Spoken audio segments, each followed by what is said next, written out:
Good morning, members of the Board of Medicine. My name is Burleigh, and I used to be transgender. When I was about 5 years old, I started having the reoccurring thought that God made a mistake. I'm a girl. I prayed before going to bed, and I always asked, God, please make me a girl before I wake.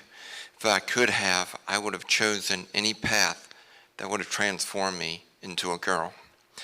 In my early 20s, I sought help for the disconnect between my mind telling me I was a woman and my body telling me I was a man. In seeking help and doing my own research, the message I received was that I had to change my body to match my mind. I decided to follow the therapists and medical researchers' encouragement to change my body.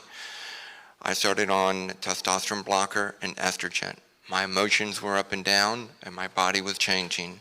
But I was supposedly on this new road to happiness, which made me happy. In my first surgery, I had a penile inversion, an Adam's apple shave, and a brow shave. After the surgery, the doctors and nurses had difficulty stopping the bleeding from my new vagina. My artificial vagina was packed with gauze, and a sandbag was placed on my lower abdomen, but the bleeding did not stop. I received a blood transfusion and plasma, and eventually the bleeding did stop. My 2-week stay in the hospital turned into a 3-week stay, but changing my penis to an artificial vagina required 2 surgeries. So about 4 months later, I was back for part 2, labiaplasty. I was desperate for the happiness I believed was insured me. After this, I had additional feminization surgeries, but no matter how many I had, every time I looked in the mirror, I saw a man looking back at me. I tried hard to resolve the conflict between my mind and my body, but after 7 years of trying, I had more problems at that point than when I started on the road of transition.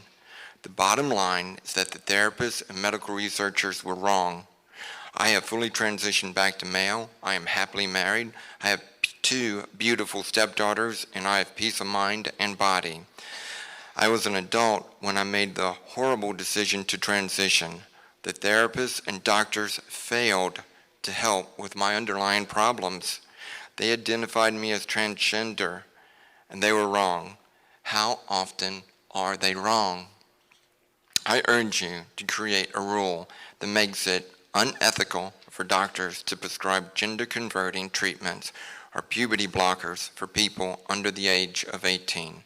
Thank you for hearing my testimony.